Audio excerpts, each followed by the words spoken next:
The moment a powerful man loses control isn't when he raises his voice. It's when he lowers it. I didn't know that truth on the Monday morning I fixed Adrian Romano's tie. At the time, I thought it was just another disaster waiting to happen. The elevator doors opened onto the 42nd floor of Romano Holdings, and the familiar tension hit me before I even stepped out. Phones rang. Assistants hurried across polished marble floors. Men in tailored suits spoke in hushed voices that somehow sounded urgent anyway. Everyone moved faster when Adrian Romano was in the building. Everyone except me. Maybe that was why I'd lasted 6 months as his executive assistant when nobody else made it past 3. I balanced 2 coffees in one hand and my tablet in the other as I walked toward his office. Through the glass walls, Manhattan stretched endlessly beneath a gray November sky. The city looks small from up here. Adrian Romano somehow made it look even smaller. "You're 3 minutes late," he said the second I stepped inside. I checked my watch. "Actually, I'm 30 seconds early." His eyes lifted from the contract in front of him. Cold green eyes. Sharp enough to cut through excuses before they were spoken. For a moment, silence filled the office. Then one corner of his mouth moved. Barely. 30 seconds. Impressive. That was Adrian. For him, that counted as a joke. I set his coffee down. "Your 9 o'clock moved to 10. The conference call is confirmed. And your driver says traffic on 5th Avenue is a nightmare. Traffic is always a nightmare. Good morning to you too." Another almost smile appeared before disappearing. Most people saw the billionaire businessman, the powerful CEO, the man whose name made investors nervous and competitors cautious. I saw the guy who forgot to eat lunch when he was stressed and drank too much espresso when he couldn't sleep. Unfortunately, knowing those things made him harder to work for, and much harder to ignore. "We leave in 15 minutes, he said, standing from behind his desk. That was when I noticed it. His tie. Crooked. Not dramatically. Just enough that nobody else would dare mention it. "Hold still. Adrian. Stop." "What?" "Your tie." I stepped closer before I could overthink it. Maybe it was confidence. Maybe it was habit. Either way, my fingers were already adjusting the dark silk knot at his collar. The world seemed strangely quiet. No ringing phones. No city noise. Just the faint scent of cedar and expensive cologne. My pulse betrayed me first. Adrian was 6'3". Standing this close meant looking up. A mistake. A very big mistake. Because for the first time I noticed details I normally ignored. The sharp line of his jaw. The faint shadow of exhaustion beneath his eyes. The way he watched me without saying a word. My fingers hesitated. Just for a second. Then his voice broke the silence. Low. Calm. Dangerous in a way I couldn't explain. "Olivia." My name sounded different when he said it. I swallowed. "Your tie was crooked." "I know." My heart stumbled. "Then why didn't you fix it?" His gaze dropped briefly before returning to mine. "Because I wanted to see if you would." Heat rushed into my face. I stepped back immediately. Big mistake. The edge of the conference table caught my leg. Adrian moved instinctively, steadying my elbow before I could lose balance. His hand disappeared a second later. But the warmth remained. Then he leaned slightly closer. Not enough to cross a line. Just enough to make my pulse forget its job. "And stop staring at my lips," he whispered. His eyes never left mine. "Or I'll forget you're my assistant." Every thought vanished. Every carefully prepared schedule. Every meeting. Every email. Gone. The only thing left was the dangerous realization that Adrian Romano had noticed exactly where I'd been looking. And somehow, that terrified me far more than anything waiting outside those office doors. By the time we reached the town car waiting outside Romano Holdings, I had repeated one sentence in my head at least 50 times. He was my boss. That was it. Nothing more. Nothing complicated. Nothing dangerous. The problem was that my heart clearly disagreed. Rain tapped softly against the tinted windows as Manhattan slid past in shades of gray and silver. Adrian sat across from me, reviewing documents on his tablet with the same calm focus he brought to everything. Meanwhile, I was pretending to read meeting notes while reliving every second of the morning. The silence stretched between us. Not uncomfortable. Somehow worse. Comfortable. Familiar. Dangerous. My phone vibrated. A reminder about my student loan payment due next week. I sighed before I could stop myself. Adrian glanced up immediately. He noticed everything. Problem? He asked. Nothing. One dark eyebrow lifted. That was not a convincing answer. I looked back toward the window. Just life. He studied me for a moment before returning to his tablet. Life is expensive. A surprised laugh escaped me. That might be the most relatable thing you have ever said. Another almost smile appeared. Small. Brief. Real. The driver pulled up in front of the Grand Meridian Hotel 20 minutes later. The annual Manhattan Business Leadership Summit occupied 3 entire floors, attracting executives, investors, politicians, and enough media attention to make everyone nervous. The ballroom looked exactly how expensive events always looked. Crystal chandeliers. Perfect floral arrangements. Tables covered in white linen that probably cost more than my monthly rent. Adrian stepped into the room and everything changed. Conversations shifted. People straightened. Some smiled too quickly. Others looked away entirely. Watching him move through a crowd was like watching gravity. Nobody questioned it. Nobody resisted it. They simply adjusted around it. Mr. Romano. Good to see you. Congratulations on the expansion deal. Voices followed him everywhere. He answered politely but never lingered. Never wasted movement. Never surrendered control. For the first time I saw him through everyone else's eyes. Not my boss. Not the man who forgot lunch and drank too much espresso. Adrian Romano. The man people watched when he entered a room. The man competitors studied. The man newspapers wrote about. The realization should have made him feel more distant. Somehow it did the opposite. Olivia. His voice pulled me back. You are staring again. Heat flooded my face. I was not staring. You were absolutely staring. I was observing. That is a very creative distinction. I opened my mouth to argue, but a blonde woman in an elegant navy dress approached us first. She looked polished, confident, and perfectly at home among Manhattan's elite. Her smile brightened when she saw Adrian. Adrian. She touched his arm lightly. It has been months. Something unfamiliar tightened in my chest. Adrian's expression remained polite, controlled, professional. Victoria. The woman's gaze shifted toward me. And who is this? Before I could answer, Adrian spoke. This is Olivia Parker. His voice carried a quiet certainty that immediately caught my attention. My assistant. I nodded politely. Yet for some reason the words landed differently than they should have. Because when Adrian looked at me afterward, something in his eyes suggested he was trying very hard to remember that fact himself. Olivia had learned quickly that in Adrian Romano's world, everything mattered, even the smallest details. From the perfectly polished marble floors to the subtle angle of a chair, nothing escaped his attention. As the conference continued, I found myself moving through the crowd, delivering water and menus, while feeling the weight of his gaze following me with unnerving precision. Every step, every smile, every glance I exchanged with others was recorded in some invisible ledger that only he seemed to read. I tried to keep my head down, focus on the schedule, on the spreadsheets I carried, but awareness of him made it impossible to ignore the slight tension in my shoulders, the quickening of my heartbeat, the faint tremor in my hands. During a brief break, I observed him speaking with a group of investors, his posture commanding, gestures measured, every word carrying authority that drew attention without effort. Yet, even while he maintained this unshakable exterior, I noticed small cracks that revealed the man beneath the power. The way his fingers drummed lightly on the polished wood desk, the fleeting glance at the window where sunlight caught the edges of the city skyline, the almost imperceptible pause before answering certain questions, these were glimpses of Adrian Romano, the person, not the legend. I could not help but feel a strange combination of fascination and trepidation, knowing that my presence had become a part of his awareness. Later, during the panel discussion, a colleague approached me, trying to engage in conversation about a potential project collaboration.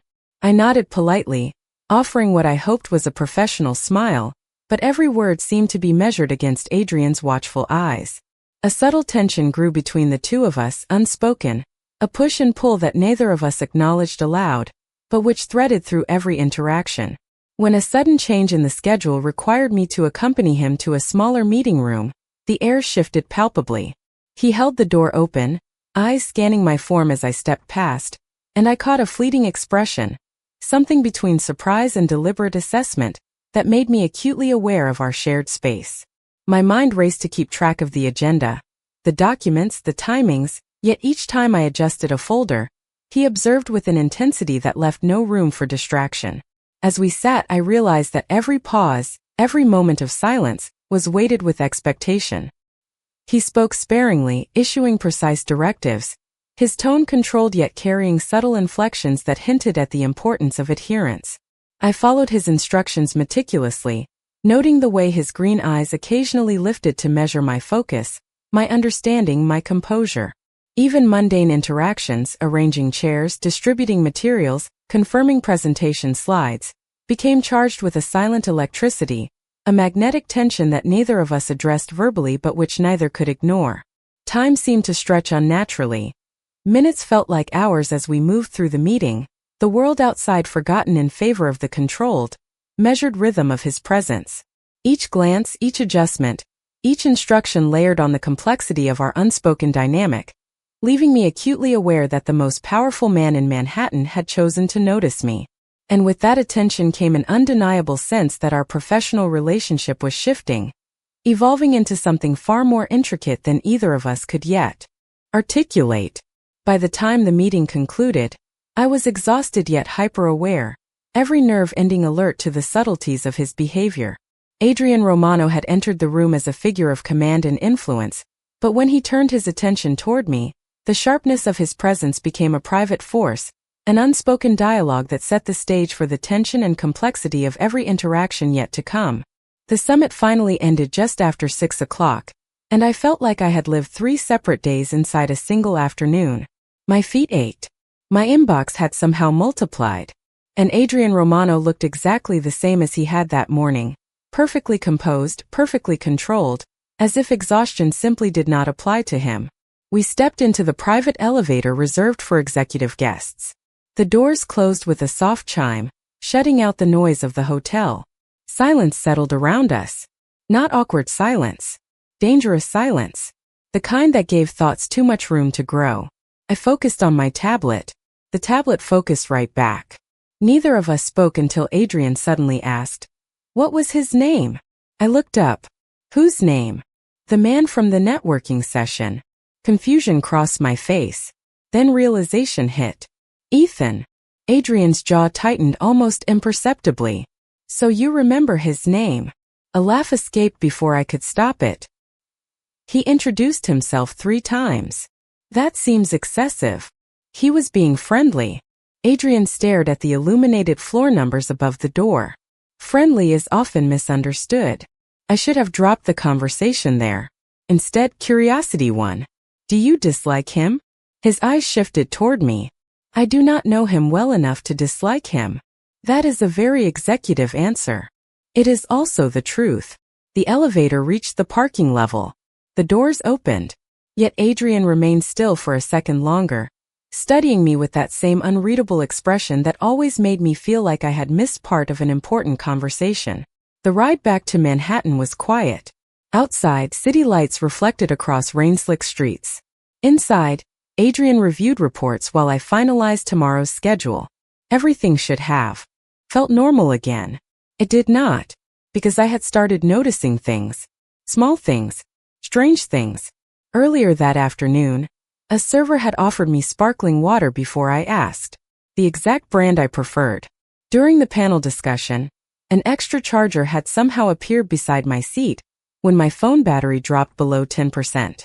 When the ballroom temperature became too cold, a staff member brought me a shawl before I even mentioned it. First, I thought it was coincidence. Then I remembered who I worked for. Adrian Romano planned everything. The realization settled slowly. He had been paying attention. Not just today. For months. The next morning confirmed it. I arrived at the office carrying my usual coffee from a small cafe 3 blocks away. The receptionist smiled the second she saw me. "Good morning, Olivia." "Morning." She pointed toward my desk. "Your breakfast is already there." I frowned. Breakfast was never already there. Yet sitting beside my keyboard was a paper bag from my favorite bakery. The one 20 minutes away from the office. The one I visited every Saturday. My stomach tightened. I walked into Adrian's office holding the bag. "Did you do this?" He glanced up from his computer. "Do what?" "The breakfast. You skipped dinner yesterday." I froze. "How do you know that?" Adrian returned his attention to the screen. "Because you left work at 8:15. Reached your apartment at 9. Answered emails until 11. Then started working on the investor presentation." My pulse stopped. "How do you know all that?" For the first time, he looked genuinely surprised by the question. "Because you are important to this company." The answer should have reassured me. Instead, it left my heart beating far too fast. Because something told me he was no longer talking about the company at all. The next morning, the office buzzed with activity, but I could not stop thinking about the subtle ways Adrian had made his presence felt. Every detail seemed orchestrated, from the placement of the documents on my desk to the way his assistant arranged the meeting room chairs. I walked past the glass conference room where he held a briefing, hearing the low hum of his voice, precise and commanding, drawing the attention of every executive present. I lingered at my own workstation, trying to focus on the schedules, the reports, and the endless emails that awaited, yet my mind kept returning to the faint smile he had given me yesterday, the quiet acknowledgement of my presence that nobody else had received. At 11, a knock on my office door interrupted my thoughts. "Olivia, a moment?" Adrian's voice was calm but carried that unmistakable weight that made every step toward him feel deliberate. I entered his office, heart pacing, and found him standing beside the window, hands clasped behind his back. Outside, the morning sun reflected off the glass towers, making the city sparkle in muted gold and silver. He did not speak immediately, simply observed, the green of his eyes piercing through my composure. "There is a meeting with the investors at 1, he finally said. "You will prepare the slides and ensure the data is flawless. They will not tolerate errors." "Of course," I replied, my fingers itching to begin the work, yet I felt his gaze linger on me longer than necessary. It was unsettling and yet somehow comforting. As I returned to my desk, I noticed subtle changes. The water beside my laptop was exactly the temperature I preferred, and the pens were arranged just as I liked them, sharp and ready. Small touches that no one else would have known mattered. My pulse quickened, realizing that someone was paying attention in ways I could not see, in ways that had nothing to do with work. Hours passed in a haze of preparing slides, reviewing data, and coordinating schedules. Each time I glanced toward Adrian, he appeared engaged in conversations, checking his phone, occasionally looking out the window, yet always returning his attention to me in subtle, unspoken ways.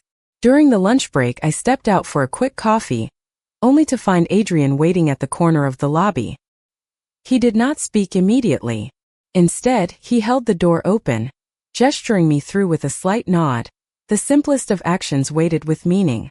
"You need to rest," he finally said, voice low, carrying an authority that made it impossible to ignore. "Rest?" I echoed, surprised. "Even a short break, it will help you focus." I nodded, understanding that in his way, he was looking out for me, ensuring my well-being without a single unnecessary word. The rest of the day unfolded in a careful rhythm, each task, each exchange, and each glance layered with the same quiet tension. By the time the evening rolled in, and the office lights dimmed slightly, I realized that Adrian's watchful attention had begun to shape my every move, and though I tried to dismiss it, the subtle feeling of being seen, understood, and accounted for in his silent way had begun to matter more than I could have anticipated. And in that realization, the office did not feel vast and intimidating anymore, but intimate, a place where each of us, him and me, moved in careful, synchronized steps, every small interaction charged with unspoken significance, as if our roles were more than professional, yet not yet defined. The evening air outside the Grand Meridian Hotel was crisp and carried the faint scent of autumn leaves mixed with city exhaust. Olivia clutched her notebook tightly as she followed Adrian across the marble lobby toward the black car waiting curbside. The headlights reflected in puddles on the wet pavement, creating patterns that seemed almost alive beneath the tires. Adrian moved with the same deliberate grace as always, his coat perfectly tailored, his posture straight and controlled. I tried to match his pace, careful not to stumble or draw attention to my nervousness, but every step felt heightened, as though the city itself had narrowed to just the space between us. Once inside the car, the driver nodded and Adrian leaned slightly back, glancing at me over the edge of his tablet. "Tomorrow is critical," he said, voice low but carrying an unmistakable weight. "The investors will ask questions they do not expect. You must be ready." "I understand," I said, keeping my tone steady, although my fingers twitched around the pen I had been using to review notes. He did not respond immediately, only watched me with eyes that seemed to weigh every thought I had before I even spoke. The silence stretched comfortably, yet charged with that subtle tension that had become familiar over the last week. At a red light, Adrian's gaze drifted briefly to the rain-streaked city outside, and I realized I was noticing things I never had before. The faint way his jaw clenched when thinking, the precise angle at which he held his tablet, the soft exhale as he reviewed a particularly dense slide of data.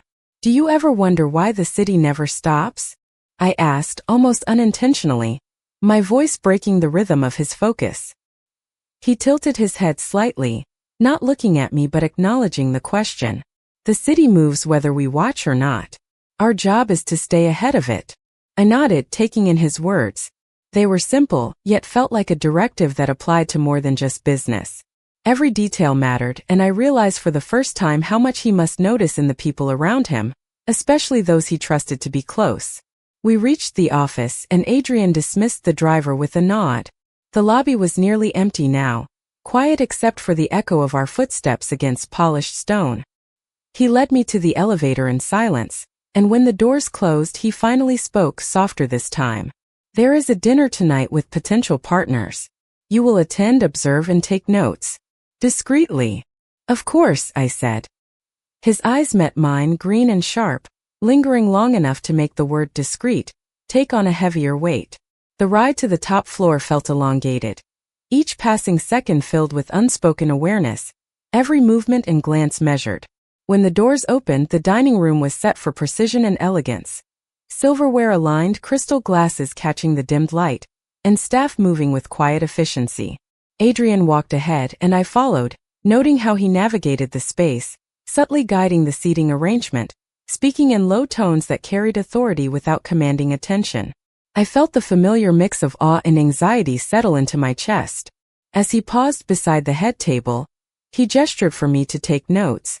Every word he exchanged with the partners was deliberate, exacting, yet I noticed him checking in with me in ways no one else could detect. A slight nod when he mentioned a figure I had confirmed, a brief glance toward my tablet, a small acknowledgement that I was present and aware. The rhythm of the evening became a quiet dance, a shared understanding that we moved through the room not as boss and assistant alone, but as two individuals in perfect sync. The tension between professionalism and the silent, magnetic attention we shared creating an unspoken connection that neither of us addressed aloud, yet defined every step, every word, and every glance. The dinner should have ended like every other business event I had attended with Adrian. Notes, handshakes, numbers, a polite drive back to the city. Instead, it became the night I realized something had changed. Not in me, in him. The final guests left shortly after 10. Staff cleared tables while soft piano music drifted through hidden speakers. I gathered my notes and closed my tablet, relieved that the evening had gone smoothly. "Good work tonight," Adrian said as we walked toward the private elevator. I almost stopped walking. Adrian Romano did not hand out compliments freely. "Thank you." His gaze lingered for a second. "You handled yourself well." Somehow those 5 words meant more than 100 from anyone else. The elevator doors opened. We stepped inside. Silence settled around us once again. The familiar kind. The dangerous kind. Halfway down, my phone buzzed. A message appeared on the screen. "Ethan, hope the dinner survived without me. Maybe I can steal you away for coffee this weekend." I smiled before I could stop myself. A harmless message. A harmless invitation. Nothing important. Yet the temperature inside the elevator seemed to drop 5 degrees. "Something amusing?" Adrian asked. His tone remained calm. Too calm. I locked my phone. "Just a friend." Interesting. The single word carried enough weight to make my heartbeat stumble. The elevator doors opened into the lobby. Adrian stepped out first. I followed. Outside, rain had started falling again, turning the city lights into blurred streaks across the pavement. The driver opened the rear door for us. Adrian entered without another word. The ride back felt different. His attention remained on the city outside the window, but something about his silence felt deliberate, controlled, as if he was choosing every thought carefully. When we arrived at my apartment building, I reached for the door handle. "Good night, Adrian." "Olivia." I paused. His eyes met mine. "Do not walk home alone after late events." I blinked. "I have been doing that for years." "Not anymore." The answer came instantly. Firm. Certain. Before I could respond, he looked away toward the rain-soaked street. The conversation was over. Or at least he wanted it to be. I climbed the steps to my apartment with my pulse racing. The next morning only made things stranger. I arrived at the office to find an unfamiliar man standing near my desk. Tall. Expensive suit. Cold smile. The kind of person who seemed to notice everything while revealing nothing. "Miss Parker." His voice was polite. "I have heard quite a lot about you." Something about the statement immediately made me uncomfortable. "I am sorry. Have we met?" "No." His smile widened slightly. "But Adrian Romano rarely keeps someone this close." My stomach tightened. Before I could answer, Adrian's office door opened. The moment he saw the man standing beside me, every trace of warmth disappeared from his expression. The atmosphere shifted instantly. Not loud, not dramatic, just sharp enough that even I felt it. "Richard." Adrian's voice was calm. The stranger turned. "Adrian." Neither man smiled. Neither offered a handshake. Yet somehow the tension between them filled the entire floor. Then Richard looked back at me one last time. "It was a pleasure meeting you, Olivia." Adrian watched him walk away before turning toward me. His jaw was tight. His eyes unreadable. For a long moment, neither of us spoke. Then he quietly said something that made every nerve in my body go still. "From now on, if Richard Castellano approaches you again, you tell me immediately." For the rest of the day, Richard Castellano's name lingered in my mind like a song I could not stop hearing. Adrian did not explain. He simply returned to work with the same controlled focus he brought to everything. Yet something had shifted. Every few minutes, I caught him looking toward my desk as if confirming I was still there. By 6 o'clock, most of the office had emptied. Rain tapped softly against the floor-to-ceiling windows, turning Manhattan into a blur of silver lights. I was finishing a report when Adrian appeared beside my desk. "You are still here." I looked up. "So are you." A faint smile touched his face. "Fair point." He glanced at the screen. "How much longer?" 20 minutes. 10. "The report is not finished." 10. Before I could argue, he walked away. Somehow that was the end of the discussion. Exactly 10 minutes later, I shut down my computer. Adrian was waiting near the elevators. We rode down in comfortable silence until my phone vibrated. An unknown number. I ignored it. 30 seconds later, it rang again. Then again. Adrian noticed immediately. "Answer it." "I do not know who it is." His expression darkened slightly. "Answer it." Reluctantly, I accepted the call. "Hello." Silence. Then a voice. Calm. Polite. Unfamiliar. "Miss Parker. I hope your evening is going well." My stomach tightened. Who is this? Someone who wanted to introduce himself properly. Adrian's attention sharpened instantly. I could feel it. "How did you get this number?" I asked.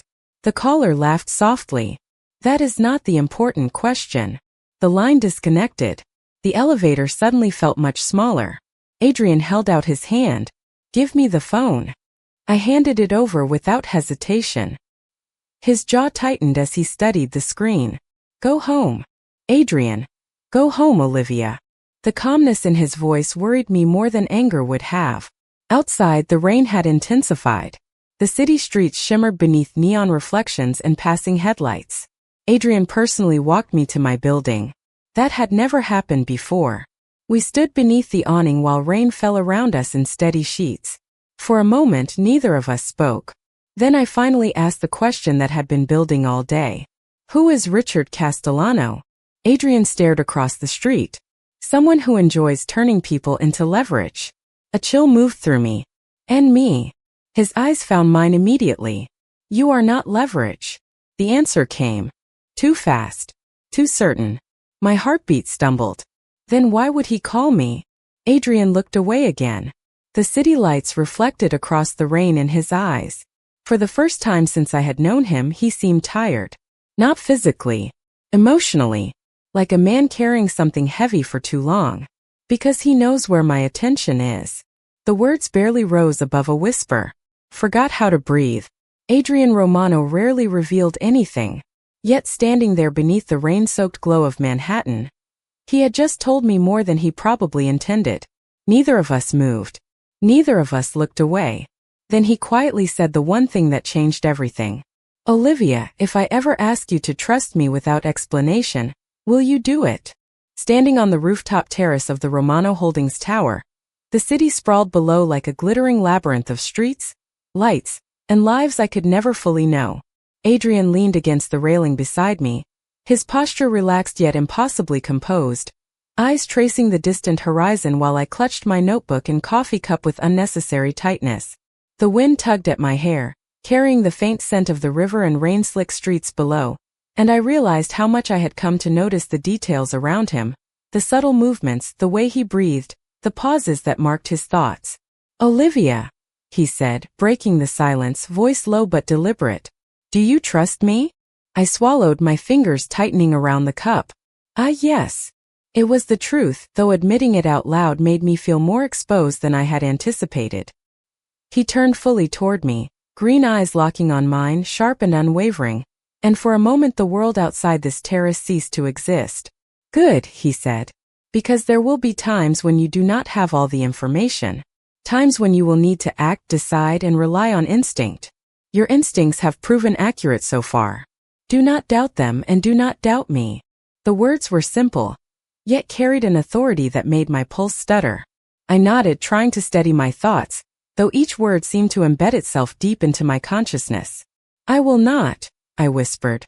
He stepped closer, close enough that I could feel the faint heat of his presence, yet still the professional distance remained, unbroken and precise.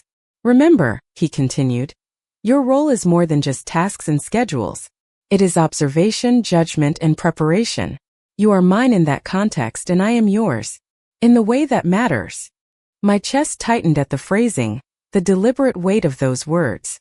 Not possessive in the way the world imagined power, but possessive in recognition, responsibility, and acknowledgement. The night air cooled further, and the city lights flickered as if mirroring my heartbeat, irregular and fast. I tried to put my thoughts in order, to focus on the words themselves rather than the way they made me feel, yet I could not ignore the gravity of the attention, the care, and the silent commitment behind them. I understand, I said finally, voice steady despite the turmoil of excitement and uncertainty swirling inside me. He inclined his head slightly, as if granting permission, approval, and perhaps something else I could not name.